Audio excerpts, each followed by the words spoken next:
Marea Goodman, she, her, they, is a licensed midwife specializing in pregnancy, birth, postpartum, and conception care for the LGBTQ plus community. Marea is the co-author of the book Baby Making for Everybody: Fertility and Family Building for the LGBTQ plus and Solo Parents, and the founder of the awesome online membership community Pregnant Together, which empowers and connects people who are trying to conceive, pregnant, and postpartum. She lives in Santa Cruz with her 3 children and her wife, Andrea, who is also a midwife. Ray Rachlin, she, they, is a certified professional midwife and licensed midwife, providing home birth midwifery care, fertility, and home IUI care, and community education throughout the greater Philadelphia area and South Jersey. Ray founded Refuge Midwifery in 2017 to create a home for families not served by our current healthcare system. Ray is also the other co-author of the upcoming book, Baby Making for Everybody, a guide to fertility and family building for the LGBTQ plus and solo parents, coming April 2023. In addition to their midwifery practice, Ray has been immersed in promoting affirming reproductive care for transgender patients and has taught midwives, doctors, nurses, and birth professionals throughout the country on trans-inclusive fertility, birth, and postpartum care. Ray lives with her family in Philadelphia. Welcome, you two. Thank you. Thanks for having us. Yes, thanks for having us. Absolutely. Of course. So, where are you both joining us from today? I know you're in different spots. I'm in Santa Cruz, California. Okay, and that's Marea. Yeah, and I'm in West Philadelphia. West Philadelphia. Okay, cool. Where are you? I'm in Colorado. Nice. Yeah. So, I would love to hear from both of you your story that led you to become a midwife. And whoever wants to go first. I can go. So I knew I wanted a career in politics when I was Oh, younger. interesting. And I was a non-union carpenter and injured myself on the job and got fired, and then got really involved in the labor movement. Was working as a labor organizer. Wow. And yeah, That's so and cool. then the union I was working for tried to fire us all temporarily. And like I then, was organizing my own unit, and we were crushed. And I was like, oh, I want to do something that involves that like is more tangible in supporting people. Right. So I didn't know being a doula was a job, but I was like, I just want to learn how to support people. This is a mess. So I signed up for a doula training, and it was like life changing to Wow. oh, like this is so much more tangible than, and kind of maybe like the connection of what the personal is political. Right. And you just provide this like arc of support, and it changes things. And that really resonated with me. So then I was in Wow. New York City. I started to go to births as a doula, and about a year into being a doula, I went to my first home birth, and it was like a light bulb turned on where I was like, I'm doing the wrong job. Wow. And because and I didn't realize this, just how all these like little things or big things that happen in a hospital system just kind of add up to the pregnant person having to work around the needs of the system instead of the care provider working around the needs of the pregnant person. And just like the simplicity of the midwife like bending over to listen to the baby's heart tones instead of the person having to like get back on the bed, or just these like logistical things that end up being disempowerment in a lot of ways, or just birth looked completely different than anything I'd ever seen before. So I was like, oh, I need to do that job. And it took a few Wow. years of doulaing to kind of figure out what pathway of midwifery I wanted to do. I still was like, like young and gay. So, understanding like queer fertility was a long ways off. But, Right. like the idea of like accidentally getting pregnant was like still like, a long ways off in my brain. Right. Yeah. But after a few years, I realized that becoming a certified professional midwife and doing exclusively home birth was where I was at, because I wanted to like build the alternative and create power outside the system, and then use that to like challenge systems to create bigger change.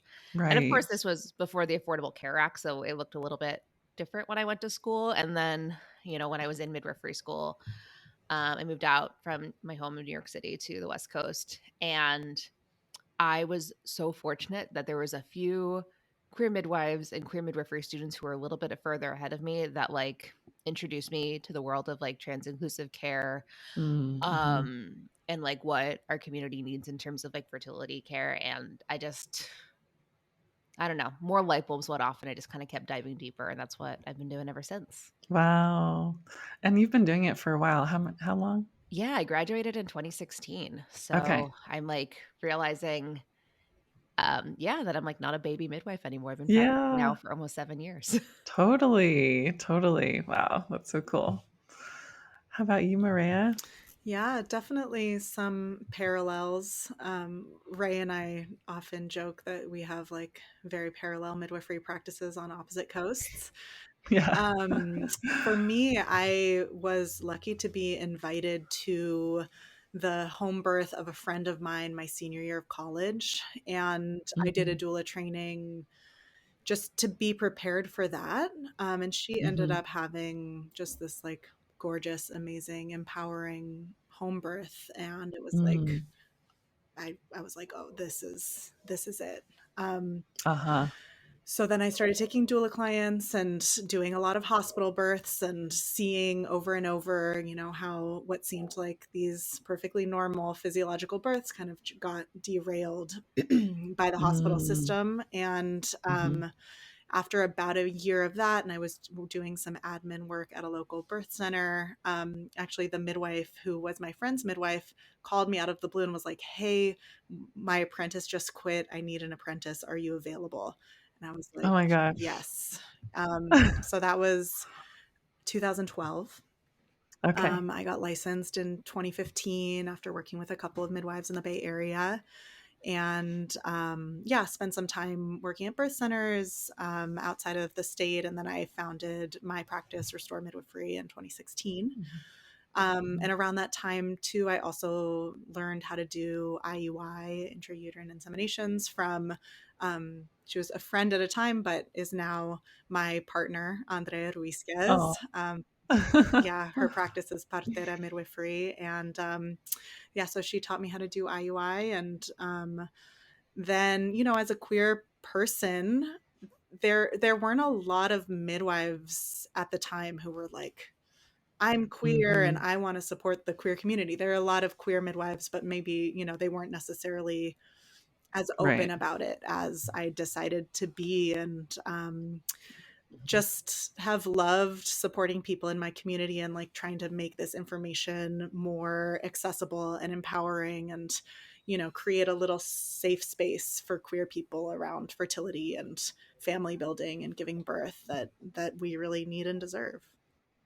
Yeah, totally. Oh, that's so cool. I love that story. So I would love to talk about your book. I can't wait for it to get here. I really want it like in my hands. Yay. I love the title. It's called Baby Making for Everybody: Fertility and Family Building for LGBTQ plus and Solo Parents. I like that you included solo parents. Um, what was the impetus for writing this book and writing it together? Yeah. Well, as Maria said, we've kind of had parallel practices on opposite coasts. I started my practice in 2017. And I guess it was the fall of 2020. We both started queer conception story projects. And I think like we had both been seeing like similar things in our practices, which is just that there's a profound lack of resources for Mhm. queer people and, people who are pursuing solo parenthood, um, just because the systems aren't designed for us. And so what people do is they use storytelling to kind of like Mm. share wisdom. And so Maria Hmm. was like, I'm going to start an anthology. And I had just started a blog of queer conception Interesting. stories. And I think Maria and I only knew each other kind of vaguely through Instagram, like maybe had Mhm. messaged a few times, like, never, it turns out we have a couple of overlapping friends, but, Okay, yeah. because the queer birth Oh, world is small. right. But Maria reached out to me and was like, "Hey, I'm doing this anthology. Maybe we should team up and work together." And I was like, "Yes, definitely." And at some point, we were like, "We probably should include a few chapters on how to get pregnant because we're midwives and we know how to do that." Right. And Maria had, I don't know exactly, this person kind of helping advise them on like how to like write a book, and we Mhm. met with her and she was just like, you the way book publishing works is you can't have a half anthology, half guidebook, you need to choose. We're like, Mm. oh, I guess we should write a guidebook, because there at the time there wasn't a like an updated like how to get pregnant book for like 15 years. And now like, Wow. we're not, trailblazers. Other books have been coming out. Like our community is like ready and like needs this literature and also deserves, you know, many, many books Right, on right. the subject. But we were like, I guess we can write a guidebook. Like, yeah, we talk about this stuff all the time professionally, and Yeah. didn't quite know what we were getting ourselves into. But 2.5, 3 years later, we're here. Wow. Mhm. Wow. Yeah. Yeah. We both conceived children and gave birth during that time, right? Yeah. Mhm. Yeah. Yeah. Wow. Yeah. And also I'm sure the book feels like another child. Yeah, it was a gestation for sure. And I think it'll feel more like a birth when it's out, and Yeah. yeah. Yeah. Yeah. But yeah, Right. it's That's exciting. true. Yeah. I love that both of you have become, like you were saying, Maria, like you decided to be really out about your midwifery services and really like obvious about supporting the queer community rather than just like a midwife who happens to be queer. Mhm. Um, I love that. And then really distilling that into a book together. That's just so, so needed. And like you said, right, like we need many books on this Mhm. topic. So yeah, so true. Um, and was that kind of a similar story on your end, Maria, of how the book came to be? I would tell it very similarly, and I think Yeah. I feel so grateful that Ray and I we really work together super well, and we just kind of separated the chapters, and each of us wrote one, and then we would edit each other's, and I feel like we've had like a very smooth Hmm. work relationship, which I feel really, really grateful for, because I know, not everybody is compatible in those ways, and it just happened to feel easy for us. I Yeah. hope you still agree, Ray. I do. I feel so fortunate that like this random midwife I met on Instagram has turned out to be like a dear friend, that also like we have really complementary like skills when it comes to writing a book, because Maria really offers like this like soft, warm, enveloping thing, and I bring this like anxious New York Jew, like here's so much data. And I think I would write a book that would be too stressful on my own, but like to read, but together, like I feel so proud of what we've done. Oh, I love that. Totally. It sounds like you two balance each other out Yeah, really we well. do. Yeah. That's so cute. Um, so I would love to, if will you walk us through like how the book is structured and how one can use it? Yeah, go for it. Yeah. So we start with introducing ourselves and kind of, just placing ourselves in the book, like who we are and how we came to write it. And then the first chapter, which I really love, is supporting people to figure out their why, like why they want to Mhm. become parents, figuring out some priorities. We talk about climate Mhm. change as well, like kind of just like situating this whole decision of growing your family Oh, emotionally, interesting. Yeah. before kind of getting into the nitty gritty of the logistics of how to do it. And throughout the Interesting. book, we tried to include like reflection questions, and there's some places to write down things, and we encourage people to do that themselves. And if they have a partner, Mhm. for each of them to do that separately, just to kind of Mhm.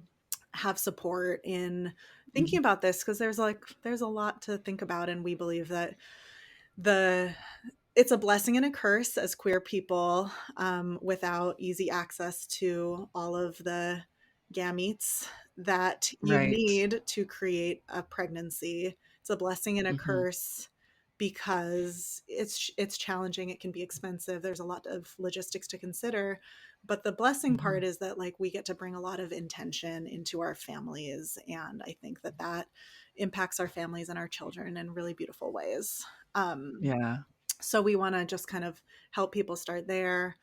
Then we talk about choosing donors, egg donors, or sperm donors, and how that works, how sperm banks work, known donors, anonymous donors. all of that stuff. Mhm. We talk a little about surrogacy in chapter 2. In chapter Mhm. 3, we talk about fertility, specifically, well, the bulk of the chapters for people with uteruses, but we also talk about ways Mhm. to improve sperm health, and help people kind of understand their cycle and their bodies and how to kind of optimize their fertility. Chapter Mhm. 4, we go through timing and looking at the different insemination options and how to figure out your ideal timing. Um, Chapter 5 is all about trans fertility. And so, Mhm. for people who are considering going off of gender affirming hormone therapy, all the things to consider, how that applies to trans bodies. Oh, amazing. Yeah, then in chapter 6 we talk about fostering and adoption and how people grow their Mhm. families in those ways. Um, Chapter 7 is about early pregnancy. We covered a lot of ground in this book. As I'm going through, Yeah. I'm like, wow, we did Wow. a lot.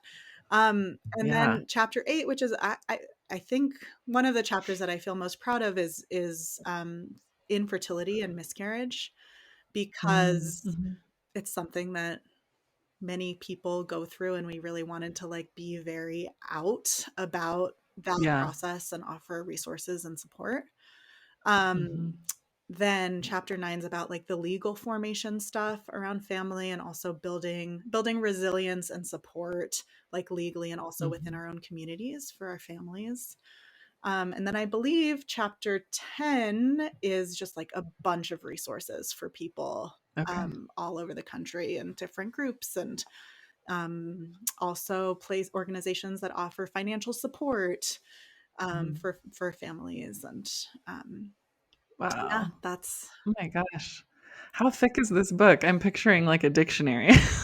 I even have an early reader copy somewhere. Yeah, It's not crazy. Okay. it's And not. yeah, It's like an inch and a half It's a inch or normal so. sized, like Normal size novel-ish book. book. Okay. yeah. Wow. I mean, each one of those chapters could be its own book. Yeah, we really tried to make it not overwhelming and like easily Mhm. digestible. And one thing that we learned, because we'd never written a book before, is like we tried as much as we could to put ourselves in our readers' shoes, and just like we know Yeah. there's a lot of information, so we just tried to streamline it. We have like some decision trees. We also Oh, include a lot of nice. stories from community members about their own Mhm. experiences to bring other perspectives in. Yeah, we really tried to make it digestible.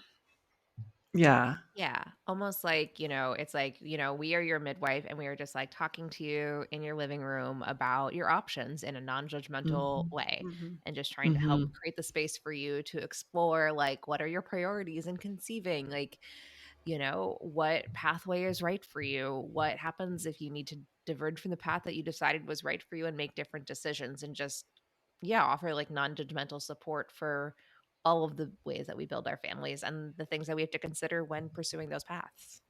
Right. Oh, amazing. Gosh, I this is just like this is you it seems like you hit on all the points that people are just that people feel so overwhelmed by when they start this process of just like researching sperm and figuring that all out, and then like the legal side of it for queer folks, and it's just like all these different where it's like in a cishet world, like So none of much to that is figure out. included. Yeah. Yeah, Yeah, I it's think we amazing. both feel really in touch with that. And, as queer parents, like we also know what the experience is like in our own bodies, and we share some of that. It's not just like Right, we're medical providers, so we have power and we know everything. It's like it's a very right. collaborative approach. Hmm. Yeah. Yeah, yeah, and from your own lived experience as Yeah, well. I think it was really probably both of our lived experiences of like trying to become queer parents that was the like, oh, we need more resources. Like this is going from us Yes. like, being in this unique position of being like out queer midwives and just like being like kind of general community support to being like, this isn't enough. Like we Right. need books, we need institutions, we need insurance coverage, and like, this is the beginning of like what we can offer in terms of like creating an infrastructure to that's designed around the needs of queer families by just bringing up awareness and like literature about what we actually Yeah. need. Yeah. Absolutely. That's so cool. Do each of you have a favorite part of the book? Good question. So I have been teaching a class called Beyond the Baster for a few years now, and Oh, like yes. I I've love heard of it. walking people through the like I guess like this is what's happening in the cycle and this is how you figure out ovulation because it is like this big mystery and people go to doctors to get Mhm. blood tests and it's like actually this information is available to us.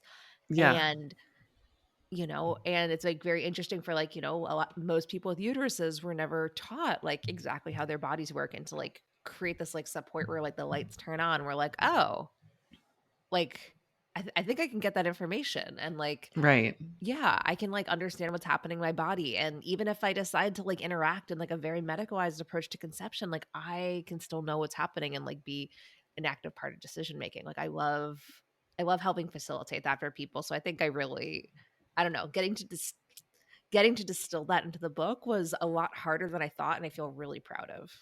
Nice. Yeah, And not make because it scary. yeah, totally. And I think too, like the resources that do exist, like I'm thinking of taking charge of your fertility, is so gendered.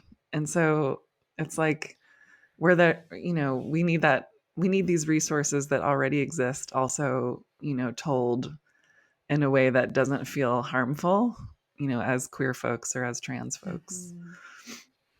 Totally. Yeah. So that's Along those lines, awesome. I think there's like 4 or 5 pages in the tracking your fertility section where we walk people through how to find their cervix with a speculum. And that was Nice. so fun Wow. to write and Oh my imagine all the gosh. details and like really try to make it easy and accessible. Wow. That's so cool. Yeah, I find that with my patients too, that that's really a point where folks get confused Hmm. is the Hmm. timing of it. And it's like, and then you have to wait, a whole nother cycle if you don't get the timing right. So it drags out time, money, resources. Hmm. Yeah. Emotional Yeah. resources. Like we talked a lot about the two Right. week wait and how to navigate that Mm-hmm. anxiety or those questions. And yeah. Yeah, totally. What do each of you think is the most necessary information in this book that's missing or inaccessible to the LGBTQ plus community and single folks in terms of family building? I think it's about the restoration of choice. Mm, Because the system is not designed for us, every avenue of creating a family feels like you're hacking or you're doing something a little bit subversive or you're like adopting your own child. Like there's just like, right, or you go to like a fertility clinic and you like land up in this really medicalized process, which some people desire and need, but it's just like it's just not designed for us. And so how do we start to like kind of come back to the basics of being like our families are right, our families are perfect, our children are so loved and wanted and desired, and this process sucks a bit.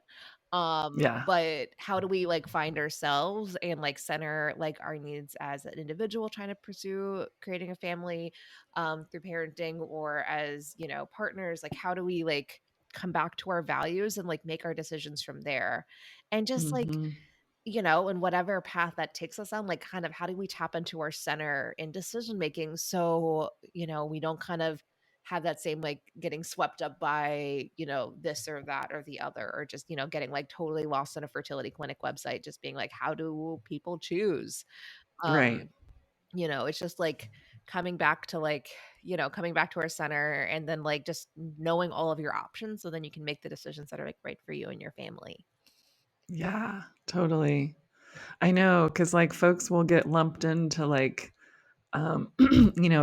being assumed infertile or being assumed having subfertility when it's like, no, I'm just queer. Like, Yeah, and, like, we just don't have standards of care for queer people, and so some hmm, fertility clinics do maybe what a midwife would do home IUI-wise. Most are doing a full infertility workup. Some people are getting straight into medicated IUI, which, has a much higher risk of twins, which is not low risk for your right, body. right, Um, and so it's just like, what would it look like if we had an open-ended conversation from the get-go? And since the fertility clinic might not offer that open-ended conversation, like we're going to offer that for you. So then you can ask like really good questions when you seek care, or you can learn that like you might want to pursue IUI with a midwife, or that actually a known donor is what resonates most with you. And like, Mm-hmm.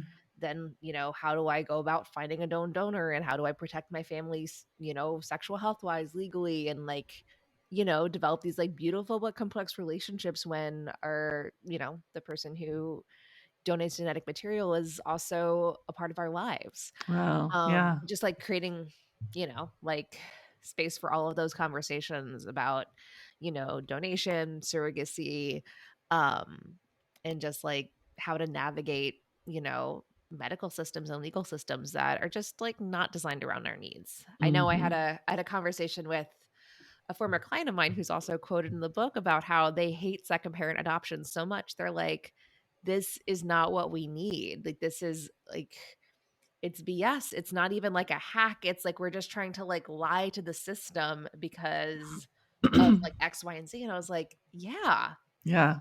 why Totally. are we adopting our own children? And it's like because the system just really isn't designed for us, and we're doing the best we can to protect ourselves right now, and hopefully that's going to continue to change.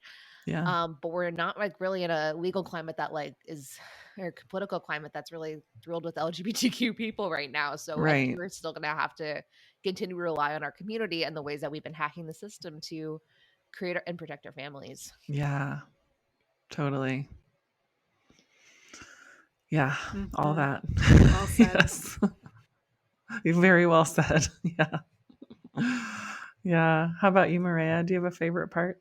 Um, well, I mentioned that I feel really proud of our chapter 8, miscarriage and infertility, because Mm-hmm. it just feels really real and really honest. And I think we also, Mm-hmm. you know, mentioned like, yeah, if reading this is not supportive to you, if it's going to create more anxiety than good, like you can skip it.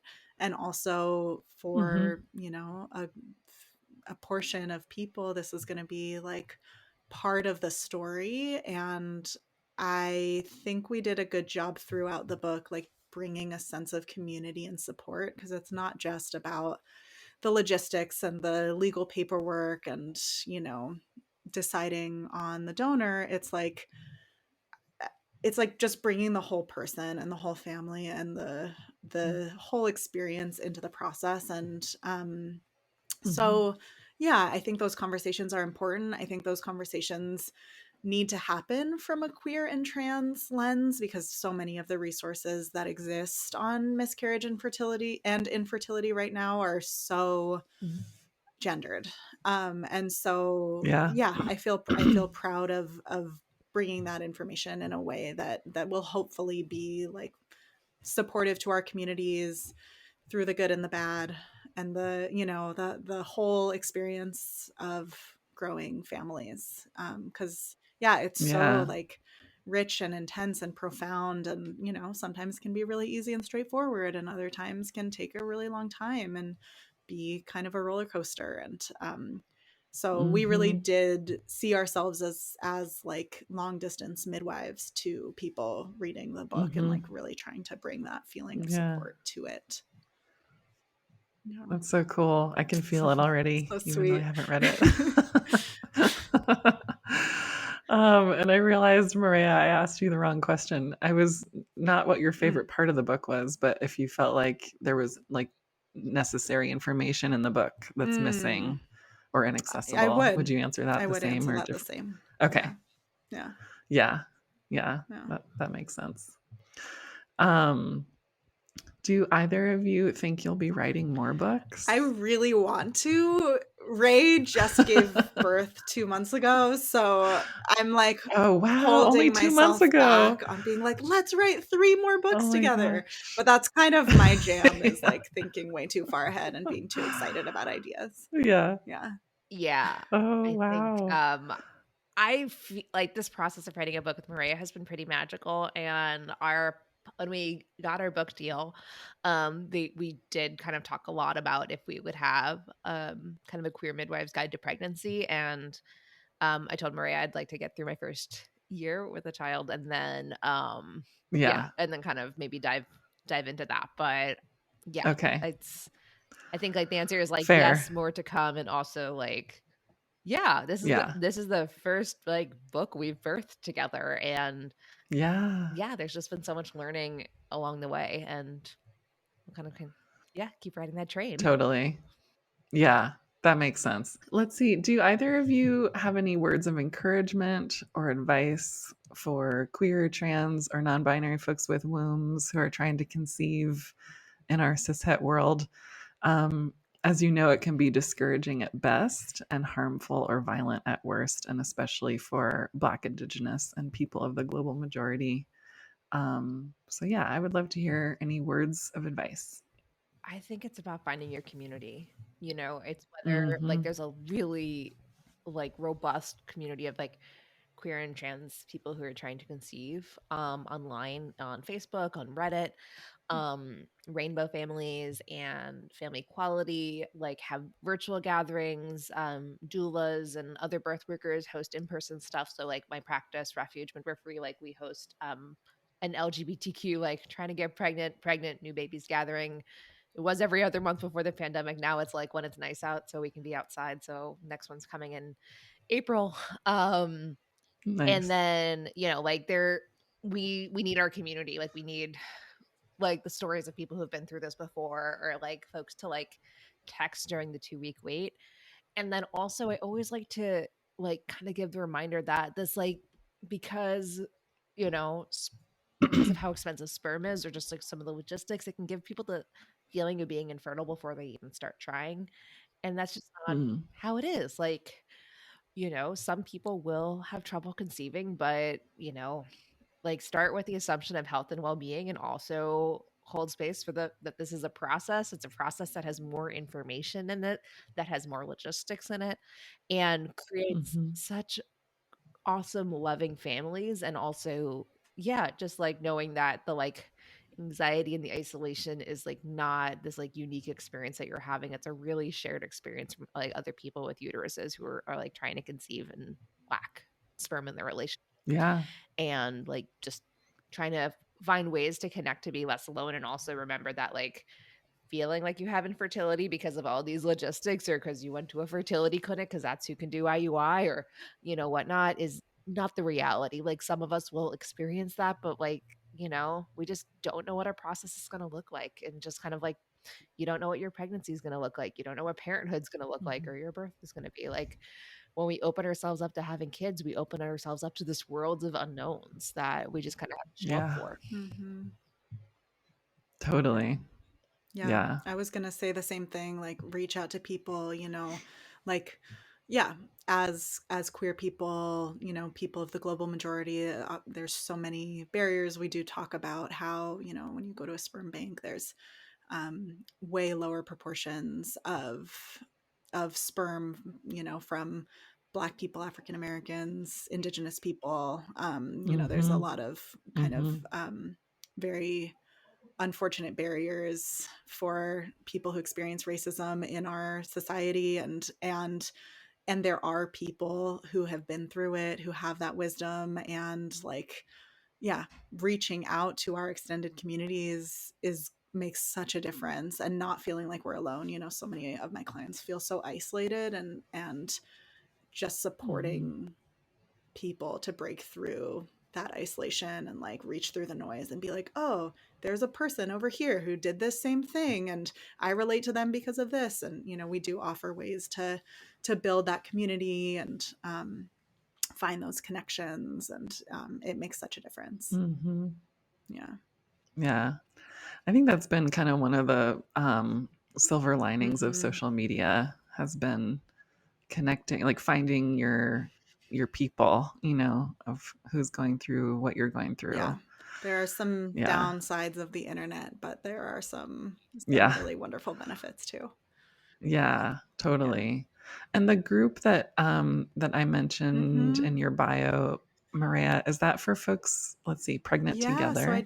we just Okay. launched like a few weeks ago, and it's an Okay. online community, and so basically people can sign up and get access to me. We do weekly Q&As, and then building community with each other. And so there's like a trying to conceive place where people can connect, and also there's like recorded classes and information, and then pregnancy and postpartum. And Wow. it's definitely still, it's like recently hatched. So we're still co-creating it. But it's really exciting. And I think with the pandemic, like virtual stuff has become kind of more culturally acceptable. And I think there's like such wonderful things about that and being able to connect with and support people. And, I want to be able to support people as a midwife, support more people as a midwife. I think the midwifery model of care is so empowering, because we focus Mhm. on educating the person. It's non-hierarchical. And we really, it's Mm. like about people taking the power back around their bodies and their decision making. And Mm. so I feel excited that this is a way that I can support a lot more people. Yeah. Yeah, Yeah. totally. So it is also for folks who are trying to conceive, It you is for mentioned. folks who are Okay. trying to conceive, and yeah, there's lots of resources and already a good handful of queer folks who are there Yay. supporting each other. So be awesome to have you and or any of the listeners and Yeah, support that process. nice. I Yeah. love that. Is there anything that you all want to make sure that people know or that we didn't cover or get a chance to talk about? Or, yeah, is there anything kind of on your mind? Um, we are going to be working on an online class teaching providers how to do intrauterine Mm. Oh, inseminations nice. and like queer fertility care. So the plan and Oh, intention cool. is for that to be out in the fall of 2023. Yeah. Oh, nice. Yeah. So if That's you're in an exciting. area where there aren't any like midwife assisted IUIs, which is kind of this kind of in between, the do it at home and a fertility clinic, and you're like, reach out to a local midwife and be like, hey, you want to do offer this for a community? Then yeah, point them in our Oh, direction. cool. So it's for midwives to Like take that midwives, training, family doctors, family doctors. advanced nurses, like practitioners. Yeah, folks who are Okay. kind of like in a position to be able to offer IUI care in a lower intervention setting. So not using ultrasounds, but instead using cycle tracking. Okay, got it. Oh, that's so Yeah. awesome. Yeah. Just expanding all Yay. the options. I Yes, I mean, that's also what I love about the internet is it allows you to, widen your impact and support more folks, and I love Yeah, that. hopefully in That's so like cool. 10 years, young queer people will be like, oh, yeah, these are my options. And I know, and this is what I think I Yeah, want to do. And it's not going to be such a struggle to find that information. right. Yeah. Yeah.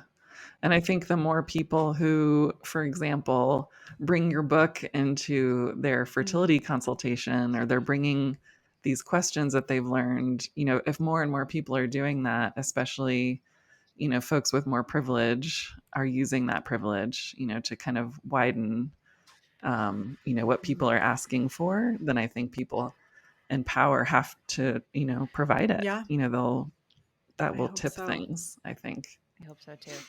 Yeah, me too.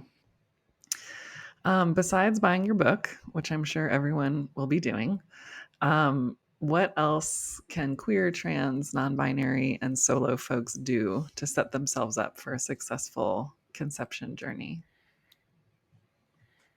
I think the basics are like building your kind of team or community of support, whether it's, friends or people who've been through this process before, queer confident birth workers, fertility acupuncturists, like learning about your own body so you understand what's happening. And one of the coolest parts about cycle tracking is it can be diagnostic for hormonal based infertility, and just starting to I think like just explore, like if you're thinking that you might want to have a baby in the next few years and you have a uterus, um start just like tracking your cycle, and not with an app, like yeah, learning about the data from your body so then you can get a sense of like when you're ovulating and decide kind of from there like which route of conception you want to choose. Mm-hmm. If you are a person with sperm and not with eggs, then explore different routes of how people create families when they don't have a uterus in their life, Mm-hmm. whether it's if you want biological children